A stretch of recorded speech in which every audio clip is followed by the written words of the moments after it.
সুস্থ রেখেছেন, 5 ওয়াক্ত নামাজ জামাতের সহিত আদায় করা তৌফিক দান করতেছেন। এজন্য সবাই বলে আলহামদুলিল্লাহ। আল্লাহ তাআলার দরবারে লাখ কোটি শুকরিয়া যে আল্লাহ তাআলা আমাদেরকে ঈমানের সাথে রেখেছেন, সুস্থতার সাথে রেখেছেন, কথা বলার তৌফিক দান করতেছেন। সে আল্লাহ তাআলার দরবারে লাখ কোটি শুকরিয়া। সম্মানিত হাজিরিন, আজকের আলোচনার বিষয় হলো মরণের কথা স্মরণ, তওবা এবং মুসলিমের ঐক্য। আল্লাহ তাআলা যদি তৌফিক দান করেন ইনশাআল্লাহ এই বিষয়ে সংক্ষেপে কিছু কথা বলবো। সম্মানিত হাজিরিন, আল্লাহ তাআলা পবিত্র কালামুল্লাহ হাকিমে বলেন, কুল্লু নাফসিন যায়িকাতুল মাউত ওয়া নাবলুকুম বিশ-শাররি ওয়াল খায়রি ফিতনাহ ওয়া ইলাইনা তুরজাউন। সম্মানিত হাজিরিন, মানুষকে ক্ষণস্থায়ী দুনিয়ার এই মোহ থেকে মুক্ত করতে এবং পরকালের চিরস্থায়ী জীবনের জন্য প্রস্তুত করতে ইসলামে মৃত্যুকে বেশি বেশি স্মরণ করার কথা বলা হয়েছে। কোরআনে আল্লাহ তাআলা যে আয়াতটি পড়লাম, আল্লাহ তাআলা বলেন, প্রত্যেক প্রাণীকেই মৃত্যুর স্বাদ গ্রহণ করতে হবে, আর আমি তোমাদের মন্দ এবং ভালো দ্বারা বিশেষভাবে পরীক্ষা করে থাকি।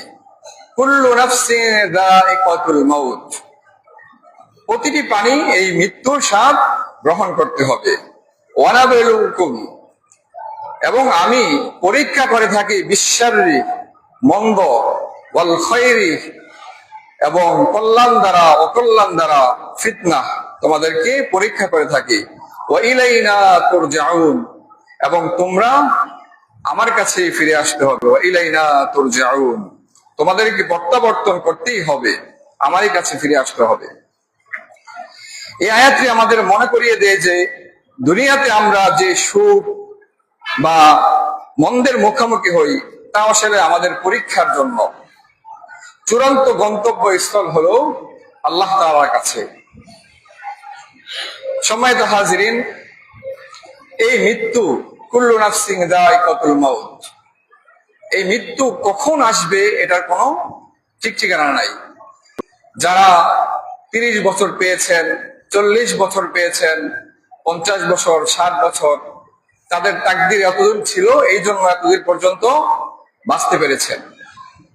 কিন্তু কেউ যদি মনে করে সে শিশু অবস্থায় আছে, সে বৃদ্ধ হওয়া পর্যন্ত বেঁচে যাবে এবং বৃদ্ধ হওয়ার পরে সে আল্লাহ তাআলার কাছে ক্ষমা চেয়ে ভালো হয়ে যাবে, অতটুকু পর্যন্ত সে সুযোগ পাবে, এই নিশ্চয়তা নেই। আল্লাহ তাআলা অন্য আয়াতে বলেন, ওয়ালা ইউআখিরুল্লাহু নাফসান ইযা জাআ আজালুহা। আল্লাহ তাআলা বলেন, ওয়ালা ইউআখিরুল্লাহ, আল্লাহ তাআলা ইউআখির, দেরি করবেন না, সময় দিবেন না, নাফসান কারো জন্য, ইযা জাআ আজালুহা, যখন তার মৃত্যুর সময়টা চলে আসবে। যখন কারো সামনে আজরাইল চলে আসবে, মৃত্যুর যে তাকদীরের লিখিত মৃত্যুর সময় যখন তার সামনে চলে আসবে, সে 1 সেকেন্ডও পার পাবে না যে আমি আরেকটু ভালো কাজ করে নেই, আরেকটু সময় যদি পেতাম। ওই সময় কোনো সুযোগ থাকবে না, কারো মৃত্যুর সময় সামান্য পরিমাণ বাড়ানো হবে না। আল্লাহ তাআলা বলেন, আল্লাহু খাবীরুম বিমা তা'মালুন, আল্লাহ তাআলা জানেন যে তোমরা কি করতেছো, তোমরা এই দুনিয়াতে থেকে থেকে কি করতেছো। আল্লাহ তাআলা বসীরুন, আল্লাহ তাআলা সবকিছু দেখছেন। আল্লাহু সামিউন, আল্লাহ তাআলা সবকিছু শুনতেছেন। আল্লাহু খাবীরুন, আল্লাহ সবকিছু খবর রাখেন। সম্মানিত হাজিরিন, আমরা মনে করি যে মৃত্যু অনেক পরে, মৃত্যু যে আজকেও আমাদের হতে পারে, এই বিশ্বাসটা আমরা করি না, এই বিশ্বাসটা আমরা রাখি না। মৃত্যু যে যেই কোনো সময় হতে পারে। যখন আমাদের কোনো আত্মীয় স্বজন মারা যায়, যখন কোনো কম বয়সী মানুষ মারা যায়, আমরা বলি যে সে অল্প বয়সে মারা গেছে, তারপরে বিভিন্ন আমরা কুসংস্কারমূলক শব্দ উচ্চারণ করি, কিন্তু আসলে এটা না। আমরা তার সময়টাই সেই সময় ছিল, এই জন্য সেই দুনিয়া ছেড়ে যেতে হয়েছে। সম্মানিত হাজিরিন, আজ আমরা দেখি যে কেউ মৃত্যুবরণ করলে তাকে কিভাবে জান্নাতে পাঠানো যায়, মানুষ ব্যস্ত হয়ে যায়। তার জন্য এই খাবারের আয়োজন করো, কোরআন তেলাওয়াতের আয়োজন করো, তার জন্য এটা করো সেটা করো। মারা গেছে, এখন তার জান্নাতে যেতে হবে। কিন্তু এই ব্যক্তিটা দুনিয়াতে ছিল 20 বছর, 30 বছর, 40 বছর। সে কিভাবে জান্নাতে যাবে এই ফিকিরটা 1 মিনিটের জন্য কেউ করে নাই। তার মা বাবা করে নাই, তাই বড় ভাই করে নাই, যে 1 লাখ মানুষকে দাওয়াত দিয়ে খাওয়িয়েছে, 40,000 মানুষকে খাওয়িয়েছে, সে 1টা মিনিটের জন্য করে নাই যে আমার ভাইটা কিভাবে জান্নাতে যাবে। মরার পরে চিন্তা আসছে যে এখন সে জান্নাতে যেতে হবে। আফসোস আফসোস, মানুষের আমল নামা তো শেষ হয়ে যায় মৃত্যুর সাথে সাথে। এজন্য সম্মানিত হাজিরিন, মৃত্যু আসার আগেই আমাদেরকে প্রস্তুত হতে হবে। মৃত্যুবরণ করার পরে আমার ছেলের জন্য চিন্তা করব না, আমার বাবার জন্য, মায়ের জন্য, আত্মীয় স্বজনরা মারা গেছে, এখন সে কিভাবে জান্নাতে যাবে এই নিয়ে ফিকির হয়ে পড়ি। কিন্তু সে দুনিয়াতে থাকতে একটা দিন তার জন্য ফিকির করলাম না, সে তো জান্নাতের কাজ করতেছে না, সে তো নামাজ পড়তেছে না, সে তো সঠিকভাবে চলতেছে না, সে তো জাহান্নামের পথে হাঁটতেছে, তাকে কিভাবে জান্নাতে নেওয়া যায় এই ফিকিরটা একটু করলাম না। এই জন্য আমরা কি করতে পারি, আপনার কাছে যেই দল ভালো লাগে, কারোর কাছে তাবলিগ ভালো লাগে, চরমনাই ভালো লাগে, জামাতে ইসলাম ভালো লাগে, আহলুল হাদিস সালাফি ভালো লাগে, আপনি তাদের সাথে তাকে মোলাকাত করে দেন, তাদের সাথে তাকে রাখুন, নসিহত নেন, আলেম ওলামা এবং ভালো মানুষের সাথে তাকে একটা সংযোগ করে দেন, তালিম করেন। যেই দলের হন আপনি, সংশোধন হওয়াটাই হলো আসল কথা। আপনার কোনো দল করতে হবে নির্দিষ্ট এটা না, আপনি যেই দলের লোক হন, যাকেই পছন্দ করেন, তার সাথে তাকে মোলাকাত করে দেন, তার মাধ্যমে তাকে সঠিক পথে আনেন, 5 ওয়াক্ত নামাজি করেন, তাকে দ্বীনের পথে আনেন, তাকে জান্নাতের পথে আনেন। এইভাবে তাকে আমরা সঠিক রাস্তায় আনার চেষ্টা করবো ইনশাআল্লাহ।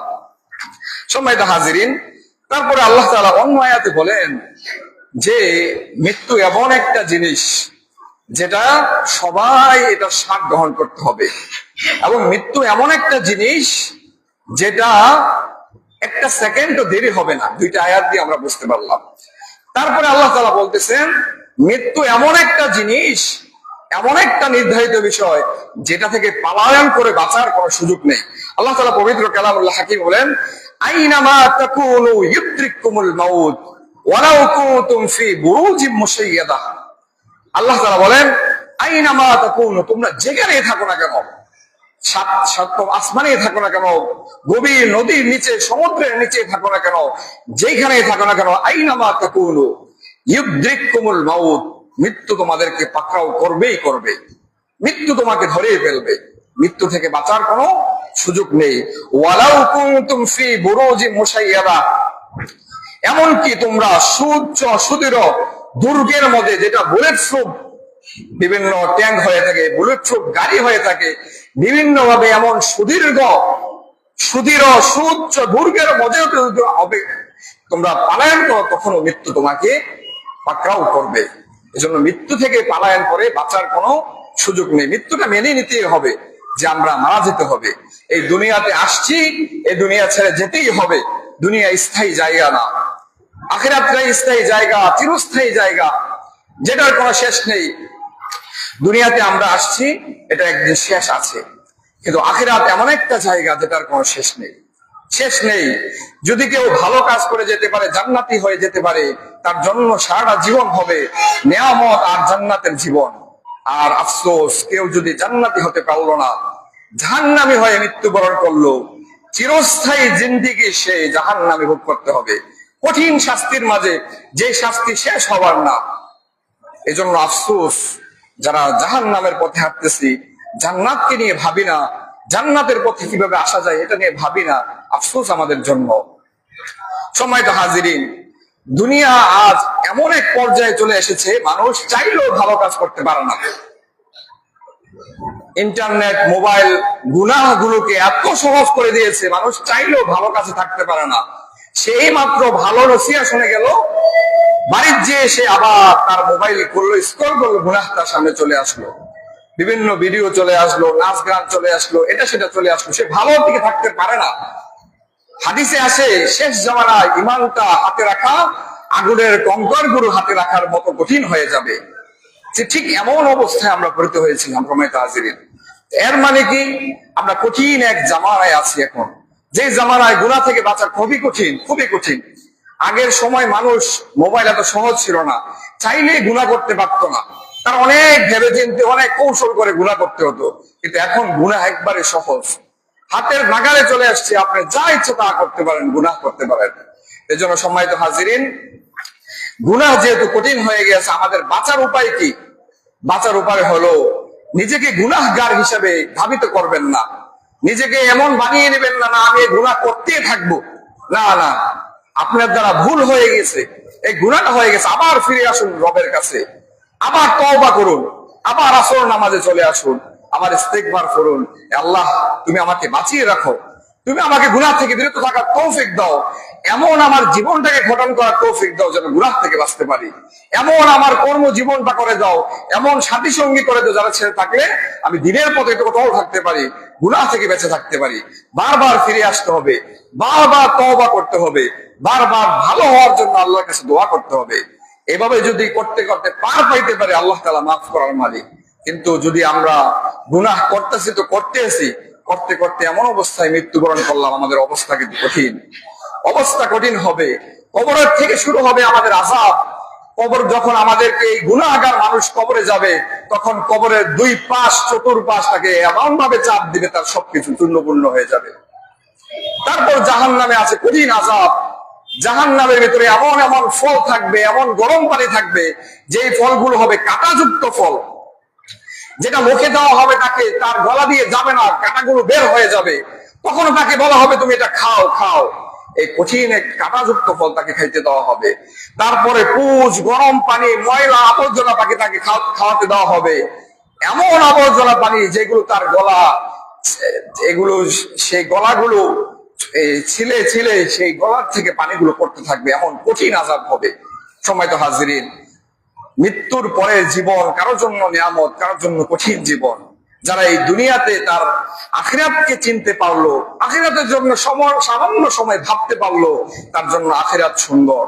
আর যে দুনিয়া দুনিয়া করলো কিন্তু আখিরাতের জন্য সামান্য পরিমাণ সময়টা দিল না, তার জন্য আখিরাত খুবই কঠিন। আখিরাত সম্মানিত হাজিরিন, এই জন্য সব কাজে কর্মে প্রতিটা পদক্ষেপে আমরা আখিরাতকে প্রাধান্য দিতে হবে।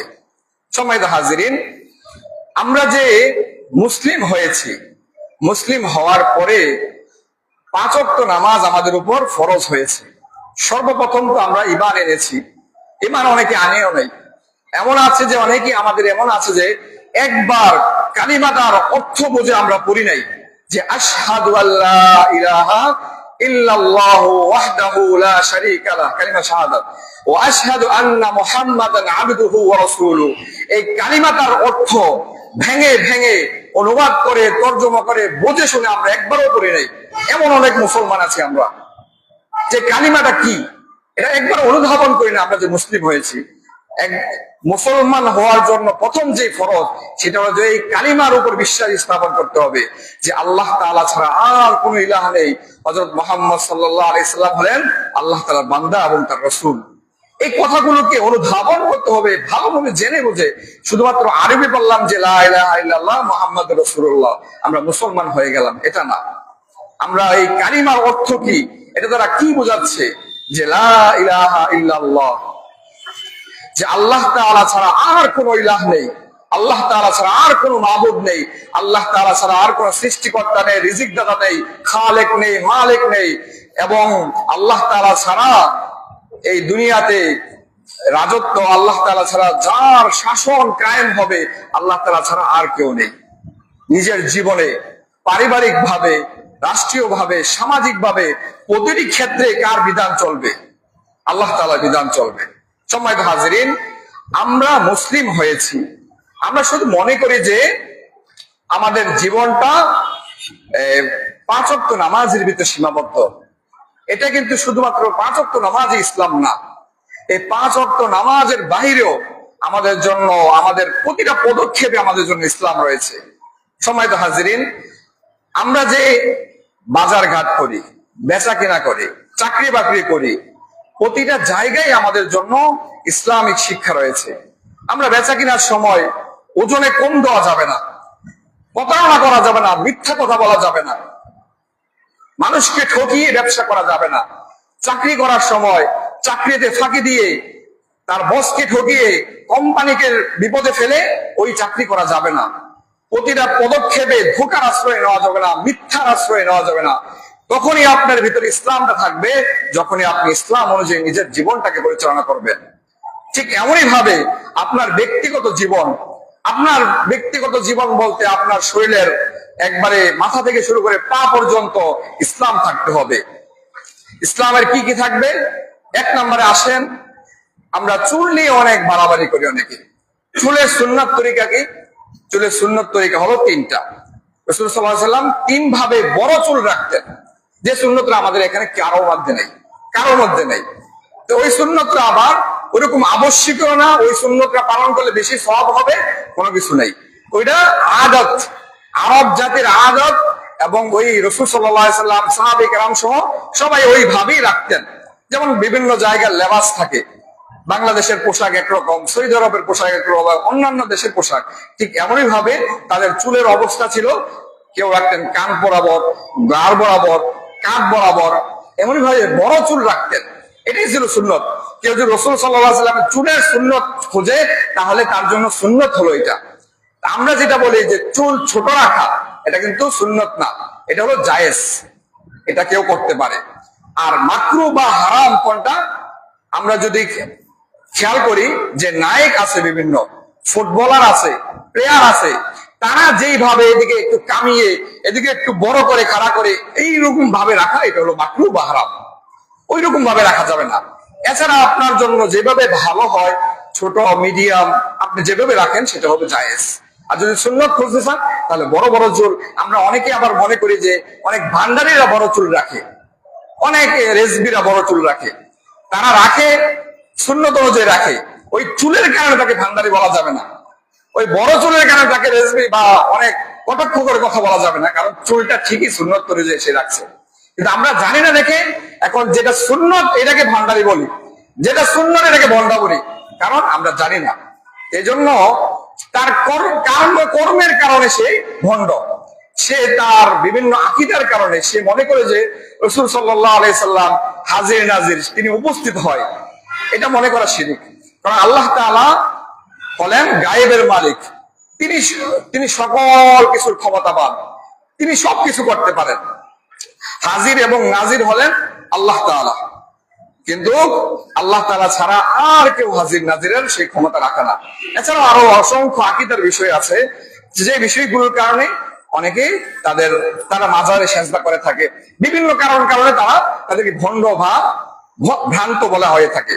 কিন্তু তারা যে চুল রাখে বড়, এটা কিন্তু খারাপ না, যদি সঠিকভাবে সুন্নত অনুযায়ী রেখে থাকে। যদি আবার মোটে রাখে, বেশি বড় মহিলাদের মতো রেখে ফেলে, তাহলে সেটা আবার সঠিক হবে না। ঠিক এমনই ভাবে সম্মানিত হাজিরিন, নাভি থেকে একবারে হাঁটু পর্যন্ত পুরুষের জন্য এই জায়গাটা ঢেকে রাখা হলো ফরজ। আমাদের সমাজে দেখি যে আধুনিকতার নামে বড় বড় ছেলেরা, বড় বড় যুবকেরা তারা হাফ প্যান্ট পরে হাঁটাচলা করে। তা আমরা বাবা হিসাবে, বড় ভাই হিসাবে, আত্মীয় স্বজন হিসাবে কেন তাকে বিরত রাখতে পারতেছি না?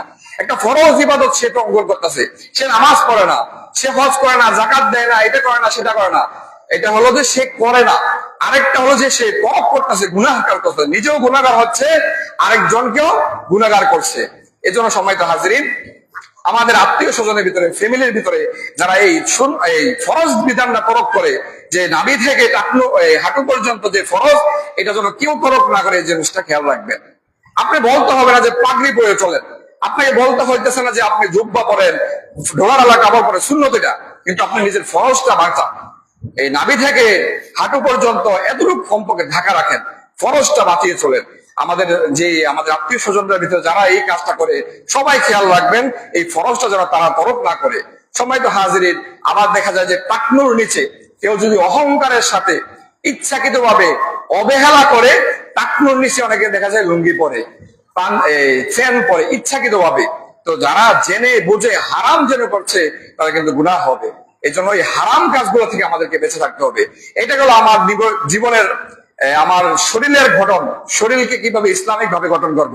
তারপরে আমাদের পরিবারের সবাই নামাজ পড়তেছে কিনা, সবাই গুনাহ থেকে বাঁচতেছে কিনা, সঠিকভাবে চলতেছে কিনা, প্রতিটা পদক্ষেপ দেখতে হবে। তারপরে যে সমাজের অধিপতি আছে, সমাজকে পরিচালনা করে মেম্বার, চেয়ারম্যান, তাদের প্রতিও ইসলামের দিক নির্দেশনা আছে। তারাও ঠিক ওইভাবে ইসলামে কিভাবে তাদের সমাজটাকে পরিচালনা করতে বলা হয়েছে, ওইভাবে ইসলাম অনুযায়ী জীবনটাকে সাজাতে হবে, পরিবারটাকে, সমাজটাকে সাজাতে হবে। ঠিক এমনই ভাবে আল্লাহ তাআলা পবিত্র কোরআনুল হাকিমকে আমাদের জন্য সংবিধান দিয়েছেন। ঠিক যেমনই ভাবে আমাদের একটা বাংলাদেশের বাঙালি হিসেবে একটা সংবিধান আছে, যেটা না মানলে আমাদের শাস্তি হয়, যেটা না মানলে আমাদেরকে জেল জুলুম কাটতে হয়। ঠিক এমনই ভাবে মুসলিম জাতি হিসাবে আমাদের একটা সংবিধান আছে, ওই সংবিধানটা আমাদেরকে মেনে চলতে হবে। এই সংবিধানে সুদকে হারাম করা হয়েছে, ঘুষকে হারাম করা হয়েছে, যাকাতকে ফরজ করা হয়েছে, এবং রাষ্ট্রীয়ভাবে অনেক নিয়ম কানুন আইন আছে যারা আমরা ৯৫% মুসলিমের দেশে মানতেছি না। আমরা জানিও না, বুঝিও না, মানিও না। এজন্য আমাদেরকে জবাবদাহি করতে হবে সম্মানিত হাজিরিন। এজন্য যেই সরকারি ক্ষমতায় থাকুক, আমাদের নাগরিক হিসাবে আল্লাহ তাআলার আইন, আল্লাহ তাআলার বিধান যেন তারা বাস্তবায়ন করে, এজন্য আমরা সব সময় সোচ্চার থাকতে হবে, সব সময় প্রতিবাদ করতে হবে, সব সময় সেই জিনিসটা নিয়ে সামনে তুলতে হবে যে আমাদের ৯৫ থেকে ৯৫% মুসলিমের দেশে যেন তারা ইসলাম নিয়ে এই দেশটাকে পরিচালনা করে। সম্মানিত হাজিরিন, যে আলোচনাগুলো করা হলো, আল্লাহ তাআলা আমাদের সবাইকে এগুলো মানার এবং আমল করার তৌফিক দান করুক, এবং মৃত্যুর কথা অধিক পরিমাণে স্মরণ করার তৌফিক দান করুক। রাসূল সাল্লাল্লাহু আলাইহি সাল্লাম একটা হাদিসে বলেন, আকসিরু যিকরা হাযি মিন লাযযাতিল মাউত, ইয়ানি আল মাউত। রাসূল সাল্লাল্লাহু আলাইহি সাল্লাম বলেন, আকসিরু যিকরা, তোমরা অধিক পরিমাণে স্মরণ করো, হাযি মিন লাযযাতি আল মাউত, তোমরা মৃত্যুর স্বাদ আস্বাদন করাকে, এই মৃত্যুর চিন্তাটাকে অধিক পরিমাণে স্মরণ করো। সম্মানিত হাজিরিন,